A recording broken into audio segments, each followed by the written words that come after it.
اعوذ باللہ من الشیطان الرجیم بسم اللہ الرحمن الرحیم رب اشرح لی صدری ویسر لی امری واحلل عقدۃ من لسانی یفقہوا قولی۔ ہمارا آج کا موضوع ام المومنین حضرت خدیجہ سلام اللہ علیہا کے بارے میں ہے، جو کہ ام المومنین اور رسول خدا کی سب سے پہلی زوجہ مادر جناب زہرا سلام اللہ علیہا،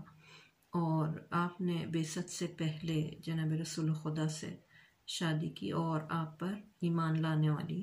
سب سے پہلی خاتون ہیں۔ جناب خدیجہ کی زندگی اور شخصیت کے بارے میں خاص کر قبل اسلام کے زمانے سے متعلق تفصیلات تاریخ میں نہیں ملتی، لیکن مختصر جو نقل کیا گیا ہے اس سے یہ معلوم ہوتا ہے کہ آپ اپنے زمانے کے لوگوں میں ایک عقل مند، دانا، مدبر اور بابصیرت خاتون تھیں۔ حضرت خدیجہ کے اخلاقی فضائل میں سخاوت، جانثاری، عفت و پاک دامنی، دور اندیشی، صبر و شکیبائی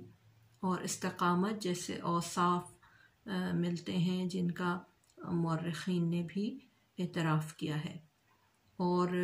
آپ اپنے زمانے کے لوگوں میں ایک پاک دامن، خیرخواہ اور بلند مرتبہ خاتون کی حیثیت سے مشہور تھیں۔ جیسا کہ نقل ہوا ہے کہ آپ کو طاہرہ کے لقب سے نوازا گیا تھا، اور آپ کی عفت و پاک دامنی میں بلند مرتبہ ہونے کی وجہ سے آپ کو سیدہ قریش کا لقب بھی دیا گیا تھا، جس سے معلوم ہوتا ہے کہ آپ اپنے زمانے کے لوگوں میں کتنے بلند مرتبے پر فائز تھیں۔ اور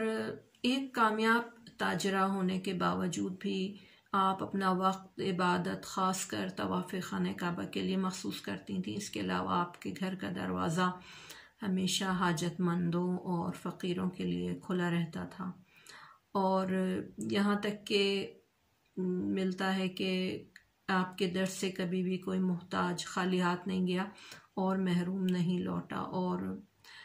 اس کے علاوہ حضرت خدیجہ سلام اللہ علیہا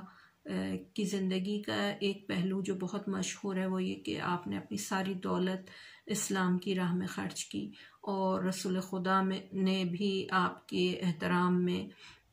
آپ کی زندگی میں، یعنی جب تک آپ زندہ تھیں، دوسری زوجہ اختیار نہیں کی، اور آپ کے وفات کے بعد بھی آپ کو ہمیشہ اچھے الفاظ سے یاد کیا کرتے تھے۔ اور آپ کی مالی امداد کی بدولت رسول خدا اتنے غنی ہو گئے کہ پروردگار عالم نے قرآن مجید میں ارشاد فرمایا کہ وَوَجَدَكَ عَائِلًا فَأَغْنَىٰ، یعنی ہم نے تمہیں تو ہی دست پایا تو مالدار بنا دیا۔ اور رسول خدا بھی یہ فرماتے تھے کہ خدیجہ سلام اللہ علیہا کے مال نے مجھے اتنا فائدہ پہنچایا کہ آپ کی اس مال سے مقروضوں کے قرض ادا کیے گئے، اور یتیموں اور محتاج اور بے نواؤں کی مالی مشکلات کو حل کیا گیا۔ اور شیب ابی طالب جو کہ ایک اہم حصہ ہے تاریخ اسلام کا، اس کے دوران بھی آپ کی دولت جو ہے وہ بنی ہاشم کی امداد کے لیے صرف ہوئی، یہاں تک کہ روایات میں آیا ہے کہ جناب ابو طالب اور جناب خدیجہ نے اپنا تمام مال جو ہے وہ اسلام کی راہ میں خرچ کر دیا تھا۔ اور اس کے علاوہ آپ کے سرمایے کے علاوہ جو ہے وہ آپ کا خدا پر ایمان اور رسول خدا پر آپ کا بھروسہ اور ایمان، اور آپ کی دستورات، نصیحتوں اور فرمودات کی من و اطاعت کرنا جو ہے وہ آپ کے بہترین اخلاق میں شامل ہے، اور آپ کی اطاعت اور وفاداری کے سبب بھی رسول خدا آپ کا دل و جان سے احترام کرتے تھے، اور آپ کی وفات کے بعد بھی آپ کو یاد کیا کرتے تھے۔ اور تمام مورخین اور اسلام شناس افراد جو ہیں ان کا یہ اعتراف ہے کہ آپ کی دولت ان مؤثر عوامل میں سے ہے جس نے اسلام کی ترویج اور اس کے پھیلاؤ میں کلیدی کردار ادا کیا۔ اور مسلمان جس دوران شیب ابی طالب میں کئی سال تک سخت مشکلات کا شکار تھے،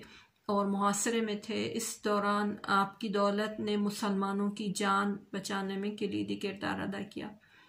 اور اس کے علاوہ آپ کے عظمت اس سے زیادہ کیا ہو سکتی ہے کہ دنیا کی سب سے بافضیلت اور برتر خاتون نے آپ کی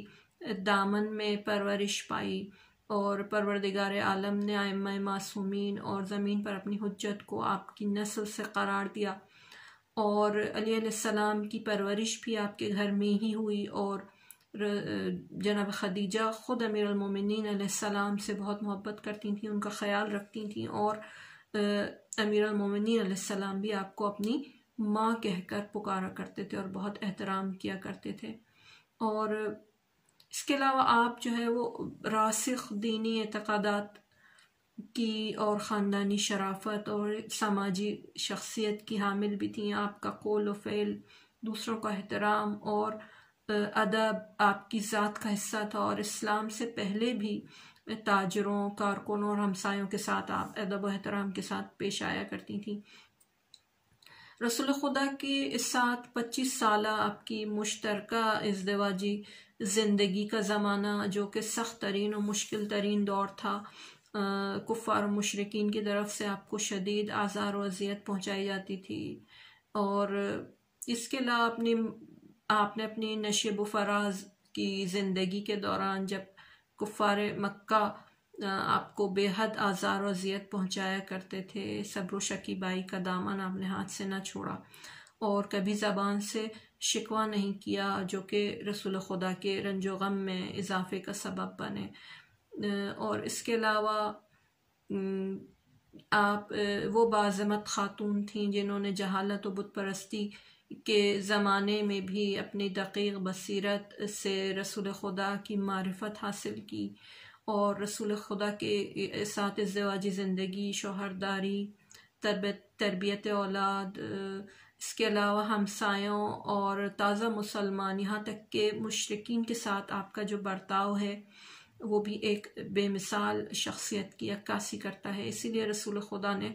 آپ کی دوری کو اور آپ کے فقدان کو ہمیشہ محسوس کیا، اور اسی طرح آپ کے بلند مرتبے کی وجہ سے